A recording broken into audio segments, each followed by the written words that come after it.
শোনো শোনো, ওই মানুষটাকে যদি চিনতে জানতে তাহলে বুঝতে পারতে সে শুধু আমাদের দিয়েই গেছে, নেয়নি কিছুই।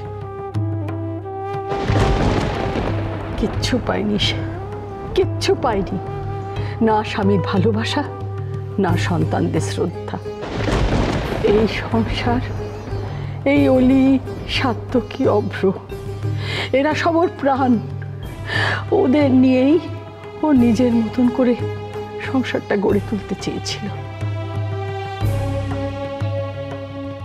এসব ছেড়ে যে গেছে ও কত কষ্টে, কত যন্ত্রণায়, সেটা আর কেউ না বুঝুক, আমি বুঝি।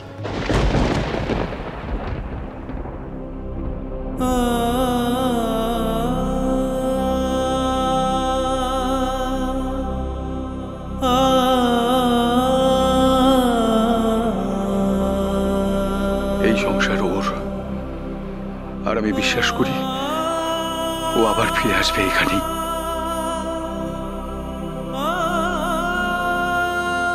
তাই তোমরা এসব বন্ধ করো প্লিজ। একটা ভুল ধারণা নিয়ে থাকবে তোমরা সবাই।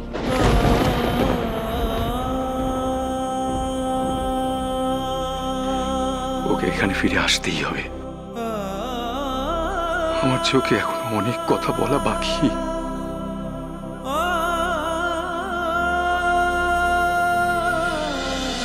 তুই কি করে ম্যানেজ করে নিলিস? হ্যাঁ, সাত্তকের হাতে ভিডিও রেকর্ডিংটা পড়ার পরেও সিচুয়েশনটা তুই কি করে কন্ট্রোল করে নিলি? গ্রেট! আরে সত্যি কথা বলতে আমিও কি এক্সপেক্ট করেছি নাকি যে ওই কনকটা, ওই মূর্খ কনকটা যেতে যেতে আমাকে এত বড় একটা কেস দিয়ে যাবে? কিন্তু ব্রো, আমার নামও তো তিস্তা, আর এতদিন ধরে আমি এত ড্রামা করে এসেছি, আর এই একটা অপরচুনিটি আমি ছেড়ে দেবো বল? এও আবার হয়? সব তো বুঝলাম, বাট অলিকে আমি কি করে ফিট করি বলতো? আমার না মাথায় ঢুকছে না। তুই আমাকে একটা টিপ দে না প্লিজ। আবার টিপ? ওকে শোন, টিপ হচ্ছে এটা যে তোকে ঠিক সময়, ঠিক জায়গায়, ঠিক লোকের মাথায় খুব জোরে হাতুড়িটা মেরে দিতে হবে। পারবি? পারবি? শোন, আমি যদি সেদিন ওভাবে সাত্তকীর কেবিনে না পৌঁছে যেতাম তাহলে কি আমি এই সুবর্ণ সুযোগটা পেতাম? সুবর্ণ সুযোগ? সুবর্ণ সুযোগ? কি বলছিসটা কি তুই? হ্যাঁ, সুবর্ণ সুযোগ কি ব্যাপারটা কি আমাকে বোঝা। তুই কি জানিস তুই একটা এত বড় হাঁদা? আরে বাবা, কনকটা পার্মানেন্টলি চৌধুরী ম্যানশন থেকে বিদায় হয়ে গেছে, আর ওই মিসেস ইন্দিরা চৌধুরী মানে ওদের ছোট মা, তিনিও আমাদেরকে বেশি না জ্বালিয়ে ওপরে চলে গেছেন। which means এখন আমার রাস্তাটা এরকম একটা হাইওয়ের মতো একদম ক্লিয়ার। Great great! তুই দেখেছিস ওপরে ভগবান আছেন, কত ইজিলি আমাদের ব্যাপারটা হয়ে গেল। গড, চৌধুরী ম্যানশনের বউ হয়ে ঢোকার এটাই হচ্ছে আমার জন্য পারফেক্ট সময়। বলি, তোমরা তো চেনো মানুষটাকে, তোমরা জানো যে উনি এভাবে একটু স্ট্রেট ফরওয়ার্ড ভাবে কথা বলেন, তাহলে কেন শুধু শুধু স্ট্রেট ফরওয়ার্ড বলে না পিসু? বলি বলি বলি বলি একটু বোঝার চেষ্টা করো। কি বুঝবো বলো তো, কি বুঝবো? মাসিমণি ইচ্ছা করে তখন থেকে সিন ক্রিয়েট করে যাচ্ছে, বারবার ছোট মা আমাদের সৎ মা, ছোট মা মৃত। কষ্ট পাই এগুলো শুনতে। আমি জানি ওলি, আমি জানি, আমি আমি আমি আমি সব বুঝতে পারছি, কিন্তু ওলি তোমরা যদি ওনার কথা এভাবে রিঅ্যাক্ট করো, এভাবে যদি রিঅ্যাক্ট করো, তাহলে তো ব্যাপারটা আরো বেড়ে যাবে। আর তাছাড়া ওনার বলাতে কিচ্ছু আসে যায় না ওলি, কিচ্ছু না। আমরা তোকে ছোট মা এভাবে আমাদের ছেড়ে চলে যেতে পারে না। ছোট মা চলে যাবার পর এই বাড়ি, অফিস, সব কিছু কেমন যেন এলোমেলো হয়ে গেছে। ছোট মাকে ফিরে আসতে হবে, ছোট মাকে ফিরে আসতেই হবে। সাতকে সাতকে সাতকে আমি সব জানি, আমি সব বুঝতে পারছি। দেখো সাতকে, আমাদের ডিপার্টমেন্টের পক্ষ থেকে আমরা সব রকমভাবে ট্রাই করছি জানো, কিন্তু কোনোভাবে ওনার কোনো ট্রেস আমরা পাচ্ছি না। আর দেখো সাতকে, এই সিচুয়েশনে আমাদের উচিত মাথাটা ঠান্ডা রাখা, তাছাড়া আমাদের কাছে আর অন্য কোনো অপশন নেই। আমার না বিরক্ত লাগছে পার্থ, একটা মানুষ এই বাড়িতে নেই, আর তারপর সংসারটার কি অবস্থা হয়েছে।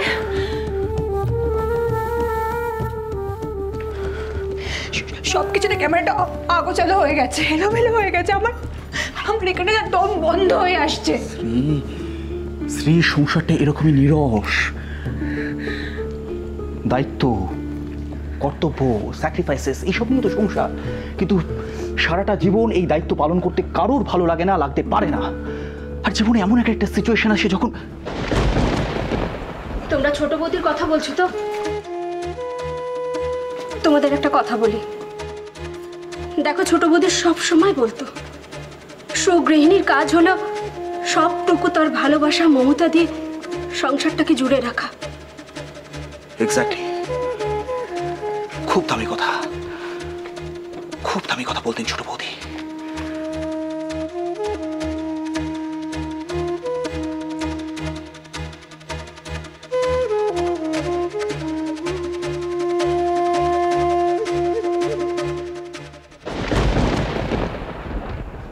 আমার মনে হয় জানো, ছোট বৌদি সারা জীবন এই প্রিন্সিপালটি ফলো করে গেছেন।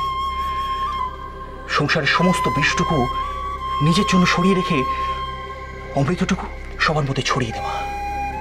আর আমরা কি করেছি, কি ভেবেছি ওনার সম্বন্ধে? যে ঠিক এই অমৃতটুকু লোভী বোধে উনি এই সংসারটাকে আঁকড়ে ধরে আছেন। ছি ছি ছি ছি ছি ছি ছি।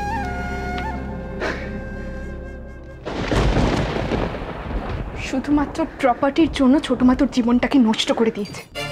ছোট মা আমাদের সৎ মা, এটা যেই বলতো ছোট মা হয়তো সহ্য করে নিতে পারতো। কিন্তু তুই কি করে বললি দাদা ভাই, কি করে বললি? এই দাদা ভাই, এই তুই বল না রে, বল না। তুইও কি ভাবিস যে ছোট মা তোর জীবনটা নষ্ট করে দিয়েছে? বল না। তুই ছোট মার প্রাণ রে, আর তুইও ছোট মার উপর অভিমান করে তুই কি করে? ভুলটা কোথায়? কোথায় আমার ভুলটা বল? স্টুপিড রিলেটেড মেয়ে কনকটার ওর সাথে ছোট মা ওকে চুজ করে আমার জন্য এসেছে, আমার যোগ্য, এবারই যোগ্য। কি করে করলো ছোট মা এটা? আমি এখনো বুঝতে পারি না কি করে কনফিডেন্টলি এই ভুলটা করলো ছোট মা, যখন আমি বিয়ে করতে... দাদা ভাই তুই শোন, তুই ভুল বলছিস।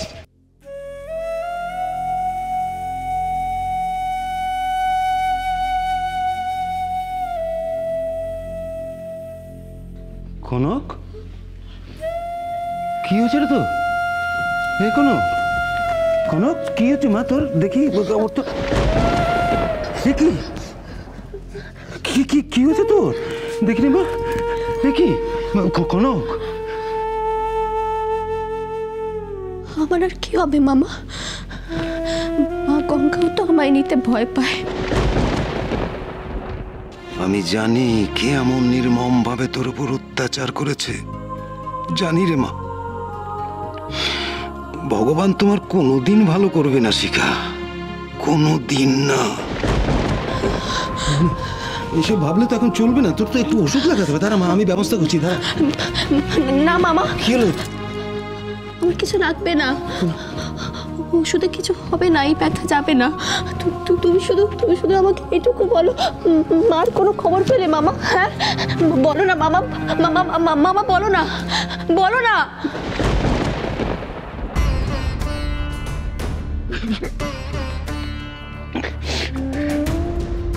মামা, তুমি কাঁদছো? হ্যাঁ তুমি কাঁদছো?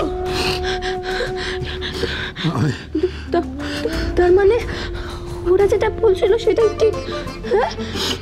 হ্যাঁ মামি যেটা বলছিল সেটা ঠিক? বলো, হ্যাঁ ওটা সত্যি, বলো তুমি, বলো। আমি জানি না রে মা, আমি জানি না কেন, কোন অপরাধে ভগবান মানুষগুলো প্রাণ ছিনিয়ে নেয়। সত্যি আমি জানি না, সত্যি জানি। আমি খবর নিয়েছি কনক,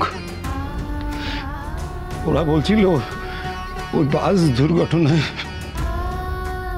কেউ বেঁচে নেই। না না কনক না না না না না মামা, না না বাবা, এখন এত নিরাশ হোস না মা। ওরা বলছিল বাসে যারা ছিল তাদের সবার দেহ পাওয়া যায়নি। আর ওই পাওয়া যায়নি মধ্যে না ইন্দিরা দেবীও আছে।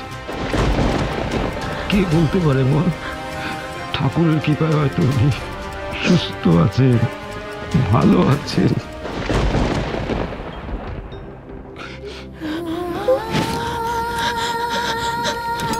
ঠাকুর ঠাকুর তুমি শুধু মাকে ফিরিয়ে দাও, আমার আর কিচ্ছু চাই না, কিচ্ছু না, কিচ্ছু না। তুমি শুধু মাকে ফিরিয়ে দাও, এইটুকু দয়া করো আমার মাকে ফিরিয়ে দাও তুমি। আমি আর কিচ্ছু চাই না, আমি কিচ্ছু চাই না আমার মাকে।